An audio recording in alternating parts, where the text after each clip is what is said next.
என்னன்னு தெரியல. பாலியல் குற்றச்சாட்டுலேருந்து ஆரம்பிச்சு உங்களுக்கு வந்து ஒரு ப்ரொமோஷன் நிறுத்தி வச்சிருக்காங்க, ஊதிய உயர்வு நிறுத்தி வச்சிருக்காங்க. தொடர்ந்து வந்து கண்ணியமாக மதிக்கிறவன் நான் கடமை கண்ணியம் கட்டுப்பாட்டோடு வாடுறவங்க நாங்களாம். என் மேல சேனியை சாத்து தூக்கி தூக்கி அடிக்கிறீங்களே, அப்ப கூட பொதுமக்கள் ஐயோ அந்த கதையை உடியா, இந்த கதையை பேசியா, இப்ப இருக்கிற கதையை பேசுன்ற, இப்ப இருக்கிற கதைக்கு நியாயத்தை என்ன உடனே சஸ்பென்ஷனுக்கு ரெடி பண்றீங்க.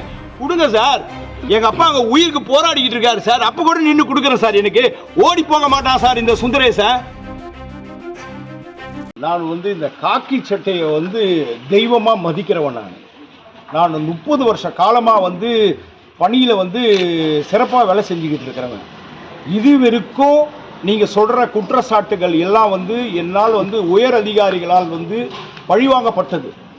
2005 2010 நேற்று வந்து ஏதோ ஒரு தொலைக்காட்சியில் போட்டாங்க.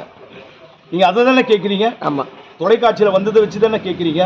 சத்தியமாக சொல்கிறேன் சார், அந்த மாதிரி ஒரு இது வந்து நிகழ்வை வந்து என்னை வந்து புனையப்பட்டது. அதெல்லாம் என் மேலே வந்து சாணி பூசணும்னு சொல்லிட்டு இது மாதிரிலாம் பண்ணிக்கிட்டு இருக்காங்க.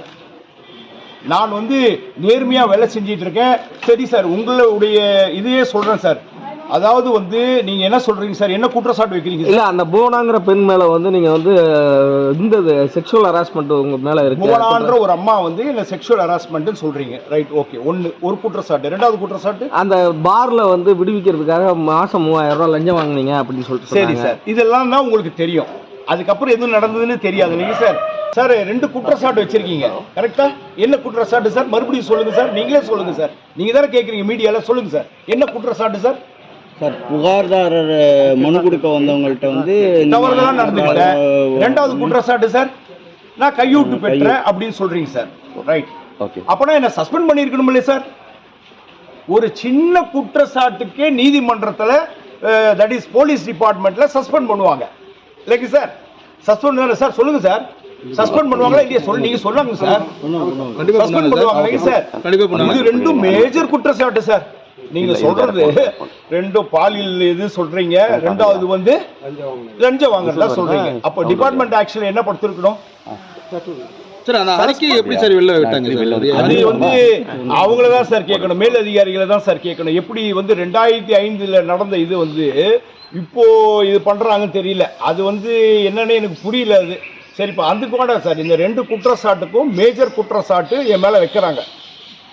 போலீஸில் வந்து வேலை செய்கிற அதிகாரிகளுக்கு மேலே தான் இந்த மாதிரி குற்றச்சாட்டுகள்லாம் பண்ணுவாங்க. அது வந்து அன்றைய பீரியடில் 2005 நான் துறைப்பாக்கம் காவல் நிலையத்தில் ஆய்வாளராக இருந்தேன். அது மொத்தம் OMR road, old Mahabalipuram road. அந்த இடம் வந்து ஓல்டு மகாபலிபுரம் ரோடு எல்லாருக்கும் தெரியும். அது வந்து தமிழ்நாட்டிலேயே புகழ்பெற்ற இடம். அந்த துறைப்பாக்கம் ரோடு, OMR ரோடு, அங்கே வந்து லேண்ட் மாஃபியாஸ் நிறைய பேர் இருந்தாங்க. அதெல்லாம் நான் பேரு அதிகாரிகள் அதெல்லாம் நான் குறிப்பிட விரும்பல. லேண்ட் மாஃபியாஸ் நிறைய பேர் இருந்தாங்க. அன்றைய தினத்தில் மாநகர கமிஷனர் திரு சேகர் அவங்க IPS அவங்க இருந்தாங்க. நான் இந்த மாதிரி ஒரு குற்றச்சாட்டு பண்ணியிருந்தேன்னு சொல்லியிருந்தா என்ன பண்ணியிருப்பாங்க சார்? என்ன சார் பண்ணியிருப்பாங்க? சஸ்பெண்ட் பண்ணியிருப்பாங்கல்ல. இந்த மாதிரி ஒரு குற்றச்சாட்டு எழுந்ததுங்க. ஒரு புவனான்ற ஒரு பெண்ணை வச்சு என் மேலே ஒரு புகார் கொடுத்தாங்க. உண்மை இல்லைன்னு மறுக்கவே இல்லை, கொடுத்தாங்க. என் மேலே வந்து எந்த விதமான நடவடிக்கையும் எடுக்கவில்லை. ஏனால் அது தவறுன்னு சொல்லிட்டு கம்முன்னு விட்டுட்டாங்க. அதுக்கப்புறம் என்னை வந்து துறை ரீதியாக திருநெல்வேலி மாவட்டத்துக்கு என்ன மாற்றப்பட்டேன். நான் இப்போ கூட நான் நீங்கள் கேட்கறதுனால தான் நான் உங்களுக்கு எவ்வளோ நான் தெளிவாக சொல்லிக்கிட்டு இருக்கிறேன். ஏன்னா எனக்கு ஒரு குடும்பம் இருக்கு. கண்ணியமிக்க காவல்துறையில் நான் ஒர்க் பண்றேன் சார். நான் போலீஸை நான் கலங்கடிக்கிறதோ இல்ல அரசு அதிகாரிகளை பத்தி பேசுறதுக்கோ நான் கூடாதுங்க சார். பட் இருந்தாலும் என் மேல சாணியை பூசுறீங்க, எல்லாத்தையும் உலகமே பார்க்குது. ஒரு நேர்மையான ஒரு அதிகாரியை வந்து இவ்வளவு பேசுறீங்க சார். 2005 அப்போ இருந்த கமிஷனர் சார் எந்த விதமான நடவடிக்கை எடுக்கல சார் என் மேல. சத்தியம் சார், இது எடுக்கவே இல்லை. ஆனா காவல்துறை என்ன சார், நான் தான் சொல்றேன் சார், நான் தப்பு பண்ணியிருந்தா என்ன சார் பண்ணணும்? என்ன பண்ணுவாங்க? உடனே என்ன பண்ணுவாங்க? சஸ்பெண்ட் பண்ணிருப்பாங்க சார். பண்ணாங்களான்னு கேளுங்க சார். ஆனா ஊதிய உயர்வு நிறுத்தி வச்சிருக்கதா சொல்லி சார். அடுத்து வரேன் சார், ஏன் அதுக்குள்ள ஓடுறீங்க? நான் கேட்கிறேன், டேக் மை, நீங்க என்ன பிடிச்சிட்டீங்க, இப்போ நான் பதில் சொல்லி ஆகணும். தப்பு பண்ணா என்ன பண்ணணும்? சஸ்பெண்ட் பண்ணணும். என்ன சஸ்பெண்ட் பண்ணல, என்ன டிரான்ஸ்ஃபர் பண்றாங்க. என்ன பண்றாங்க, டிரான்ஸ்ஃபர் பண்றாங்க. நான் திருநெல்வேலி மாவட்டத்தில் போயிட்டு கபில் சர்க்கர்னு அப்போ ஒரு ஏஎஸ்பி வந்து புதுசா எஸ்பியா வந்து போய் ஜாயின் பண்ணார். அவர்கிட்ட போய் மாவட்டத்தில் போய் ரிப்போர்ட் பண்றேன். டிஐஜி ஐயா வந்து கண்ணப்பன் ஐயா என்ன control room Kanyakumari control room போடுறாரு. என்ன புரியுதுங்களா சார்? இதுக்கு பின்னாடி நிறைய பெரிய பெரிய லாபி இருக்கு சார். பெரிய பிக் லாபி என்ன தெரியுங்களா? எல்லா அதிகாரிகளும் ஒன்று சேர்ந்து நேர்மையான அதிகாரிகளை வந்து பழி வாங்குவாங்க. ஏன்னா இது வந்து ஒரு வட்டம். இது எல்லாருக்குமே தெரியும்.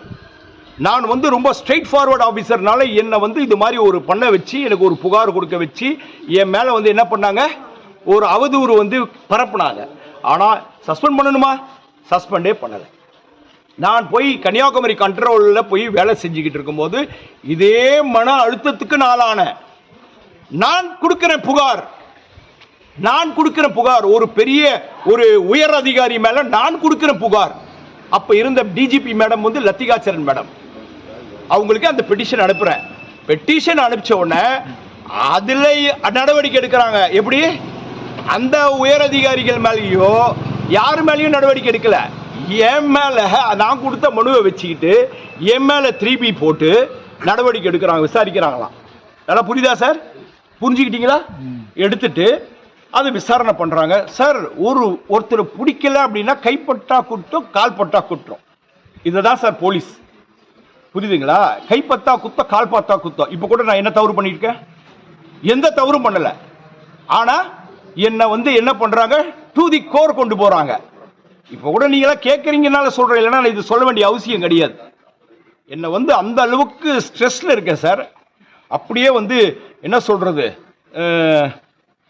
மென்டல் அகனியில் இருக்கேன். 3-6 இன்கிரிமெண்ட் கட் பண்றாங்க. எப்படி? 3-2 பனிஷ்மெண்ட் கொடுத்து 3-6 இன்கிரிமெண்ட் கொடுத்துறாங்க. அடுத்து சொன்னாங்க சார் நந்தம்பாக்கத்துலன்னு சொன்னாங்க. நந்தம்பாக்கத்தில் ஒரு வழக்கு பதிவு செய்யறேன் சார். அந்த வழக்கில் எம்எஃப் பண்ணிட்டே சொல்றாங்க. நான் எப்படி பண்ண முடியும்? நான் தான் அரெஸ்ட் பண்ணி ரிமாண்ட் பண்றேன். நான் ஒரு அதிகாரி சார், எனக்கு சட்டம் தெரியும். எஸ்ஐ நான் அப்போ சாரி இன்ஸ்பெக்டர். நான் வழக்கு பதிவு பண்றோம், அரெஸ்ட் பண்ணி ரிமாண்ட் பண்றோம். அப்புறம் டிரான்ஸ்ஃபர் ஆகி நான் போயிடுறேங்க. போயிட்டு பலவரம் போயிடுறேன். திருப்பி அதே நந்தம்பாக்கத்துக்கு எனக்கு போஸ்டிங் போடுறாங்க. வந்த பிறகு அந்த சிடி பைல்ல எதுவுமே இல்லை. ஒரு சிடி பைல்ல வந்துன்னா ஒரு எஃப்ஐஆர் அப்ஸ்ட்ராக்ட்ல வரல. நான் அதுக்கப்புறமா 3 மாசம் இருந்துட்டு நான் இன்டெலிஜென்ஸ் செக்ஷன் போயிட்டேன். என்ன இன்டெலிஜென்ஸ் போஸ்டிங் போட்டோன்னா நாங்கள் போயிட்டேன் சார். அதுக்கப்புறம் என்ன பண்றாங்க, ஒரு நபர் வந்து போலீஸ் துறைக்கு தேர்வாகிறார். ஒரு நபர் போலீஸ் துறைக்கு தேர்வாகிறாரு. அவர் மேல வழக்கு இருக்கு. ஆனா வந்து கிளியரன்ஸ் கொடுக்க முடியாதுன்னு அந்த ஃபைல பாக்குறாங்க சார். பார்க்கும்போது மிஸ்டேக் ஆஃப் ஃபேக்ட்னு போடுறாங்க. நல்லா புரியுதா சார்? மிஸ்டேக் ஆஃப் ஃபேக்ட்னா அதாவது வந்து ஒரு வழக்கை நம்ம போடுறோம், அதை வந்து ரிமாண்ட் பண்ணியிருக்கேன். அப்புறம் எப்படி நான் மிஸ்டேக் ஆஃப் ஃபேக்ட் பண்ண முடியும்? சட்டம் தெரியாமையா உட்காந்துக்கிட்டு இருக்கேன் நான். இவங்க அதை பேஸ் பண்ணி அது எந்த அதிகாரி பண்ணாங்கன்னு அவங்களுக்கு கண்டுபிடிக்கல. அதுக்கு ஒரு சார்ஜ் கொடுத்து 3 இன்கிரிமெண்ட் கட் பண்றாங்க. அவ்வளோ நல்ல மனசு சார். மொத்தம் 9 இன்கிரிமெண்ட் கட் பண்ணி, இன்கிரிமெண்ட் சம்பளத்தை கட் பண்ணல, இன்கிரிமெண்ட் அந்த வருஷம் ஒரு வருஷத்துக்கு ஒரு இன்கிரிமெண்ட் போடுவாங்க சார். அந்த இன்கிரிமெண்ட் 9 இன்கிரிமெண்ட் கட் பண்ணி திருநெல்வேலிக்கு அனுப்புறாங்க. ஏற்கனவே சொன்னல சார், இவ்வளோ குற்றச்சாட்டுகள் சொல்றீங்களே, எங்கேயாவது என்ன சஸ்பெண்ட் பண்ணுமா வேணாமா சார்? பண்ணலையே சார். அவங்களுக்கே தெரியும், அதிகாரிகளுக்கே தெரியும் இது பொய். ஏன் இந்த நேர்மையான அதிகாரியை நம்ம பண்ணணும்னு தெரியும். டிபார்ட்மெண்ட்ல ஆக்ஷன் எடுத்தாங்க, எல்லாம் பண்ணாங்க, செஞ்சாங்க, பனிஷ்மெண்ட் கொடுத்தாங்க. அதை நான் ஃபேஸ் பண்ண எதையுமே நான் போய் மேல்முறை அடுத்து கேட்பீங்க, ஏன் சார் மேல்முறையீடு பண்ணக்கூடாது? I don't want to go. நான் ஏன் சார் மேல்முறையீடு பண்ணணும்? சேத்த வச்சு மூஞ்சில் அடிக்கிறீங்க. நான் மேல்முறையீடு போனால் திருப்பி இன்னொரு சார்ஜ் கொடுப்பீங்க. நான் அமைதியாகிட்டேன். வேண்டாம், அதோட ஒதுங்கினேன் சார். போலீஸ் சட்ட ஒழுங்கே வேண்டாம் சார். நான் சும்மா வேலை செஞ்சா கூட ஏதாவது ஒரு குற்றச்சாட்டு பண்ற இடத்துல நான் என்ன சார் பண்ண முடியும்? நான் சென்னையில் பணிபுரியக்கூடாதுங்க சார். எல்லாருக்கும் தெரியும், நீங்க எங்க ஒன்னாலும் போய் விசாரிங்க என்னை பத்தி. நான் ஒரு நேர்மையா அதிகாரி, நான் எப்படி வேலை செஞ்சேன்னு எல்லாருக்கும் சிம்ம சொப்பனம் சார். நான் வேலை அந்த அளவுக்கு ஸ்ட்ரிக்டா வேலை செய்வேன் போலீஸ் ஆபீசரா.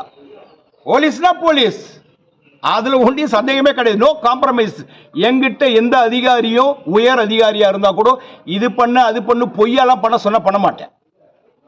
பல பிரச்சனைகளை ஃபேஸ் பண்ணியிருக்கிறேன். இந்த பிரச்சனை அந்த பிரச்சனை கிடையாது. ஆபரேஷன் ஆமலால ஏடிஜிபி ஜார்ஜ் சார் கமிஷனரா இருந்தாரு. ஒரு தப்பு நடந்தது, ஒருத்தரை பிடிச்சி நாங்க இது பண்றோம், விசாரிக்கிறோம். ஆபரேஷன் ஆமலா துப்பாக்கியோட வரான். ஒரு ஜட்ஜ் ஆறுமுகசாமி அவங்க பெரிய ஐயா அவங்க கிட்ட இருந்த ஒரு இது நாங்க ஆபரேஷன் ஆமலா என்ன சார், என்ன சார், தீவிரவாதிகள் ஒத்திகை துப்பாக்கியோட ஒரு சினிமா தியேட்டர்ல நாங்க டியூட்டி பார்த்துக்கிட்டு இருக்கோம். வந்தா என்ன சார் உங்களுக்கு வரும், என்ன தோணும், சந்தேகம் வரும். அவரை நிறுத்தி வச்சு செக் பண்ணோம். அதுக்கப்புறம் நிறைய கேள்விகள்.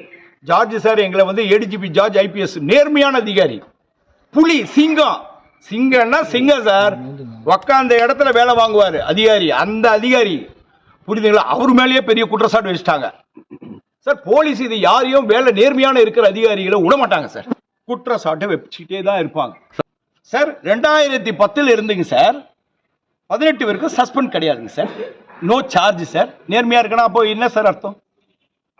அதுக்கப்புறம் சார் 2018 நான் ஒழுக்கமற்றவன், இவர் வந்து மோசமானவர் அப்படின்னு சொன்னா என்ன சார் போஸ்டிங் போடுவாங்க?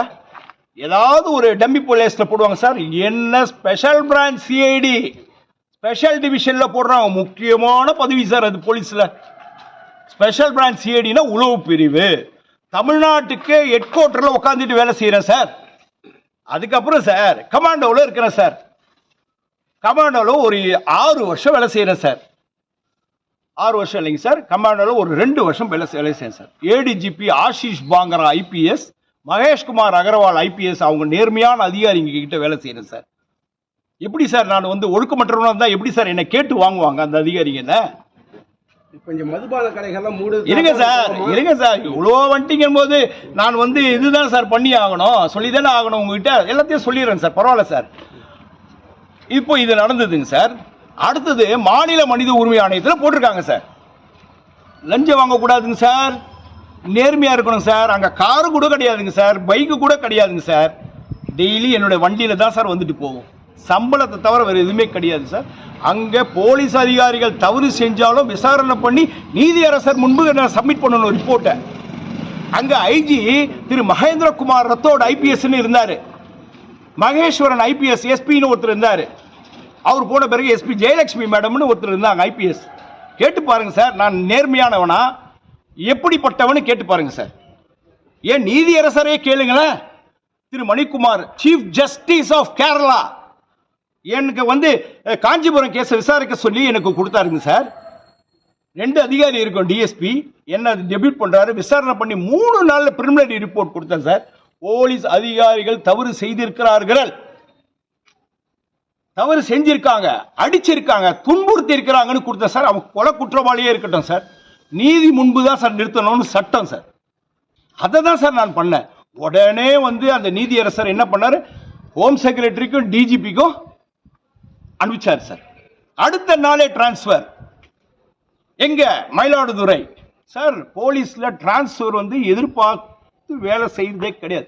எங்க போட்டாலும் வேலை செய்யணும். ஏன்னா கன்னியாகுமரி கண்ட்ரோல் போட்டா கூட நான் வேலை செஞ்சேனா இல்லையா சார்? ஓடியா போயிட்டேன் நான். இல்லை நீங்க மயிலாடுதுறையில போகக்கூடாது சொன்னா நான் போகாம இருப்பேனா? எனக்கு ஆர்டர் போட்டீங்க, நான் வந்துட்டேன். எங்க மாவட்ட கண்காணிப்பாளர் திரு ஸ்டாலின் ஐபிஎஸ் அவங்க வந்து சார் என்ன சொல்றாங்க, தவறான தகவல் ஏதாவது பதில் சொல்ல முடிஞ்சுதா? எங்கேயாவது நான் ஏதாவது என் குற்றச்சாட்டு வைக்கிறீங்க என் மேல, நான் அதுக்கு பதில் கொடுக்கறேனா இல்லையா? உங்க முன்னாடி ஓடிலாம் உழைய மாட்டேன் sir. I am not a covert officer. Police துறையில் என்ன மாதிரி ஒரு அதிகாரியும் இருக்கிறாங்கன்னு உலகத்துக்கு தெரிஞ்சே ஆக வேண்டிய சூழ்நிலை வந்துடுச்சு. There is an harassment.